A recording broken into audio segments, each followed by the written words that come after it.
সাহাবীরা শুধুমাত্র বলছেন বিষয়টা এরকম না, কাজের ক্ষেত্রে তিনারা আরো বেশি অগ্রগামী ছিলেন। আল্লাহু আকবার।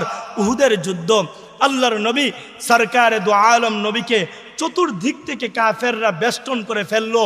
তীর আর বর্ষাগুলো রসুলের দিকে তাক করে বসে আসে যে আল্লাহর নবীকে দুনিয়া থেকে বিদায় করে ফেলবে, সরকারে দু আলম নবীকে শেষ করে ফেলবে, কতল করে ফেলবে। আরে অল্প সময়ের ব্যবধানেই সরকারে দু আলম নবীকে হত্যা করে ফেলবে। চতুর্দিক থেকে আল্লাহর নবীকে কাফেররা ঘিরে ফেললো। আল্লাহর নবীর এক সাহাবী, যার নাম হজরতে আবু দুজানা রাদিয়াল্লাহু তাআলা আনহু, বিষয়টা দূর থেকে লক্ষ্য করলেন। আরে প্রাণের নবীকে তো তারা জানে মেরে ফেলবে, প্রাণের নবীকে তো তারা দুনিয়া থেকে বিদায় করে ফেলবে, প্রাণের নবীকে তো তারা হত্যা করে ফেলবে। আল্লাহর নবীর ওই আশেক, যার দিলটা রসুলের আশকে পরিপূর্ণ ছিল, যার দিলটা রসুলের ভালোবাসায় পরিপূর্ণ ছিল,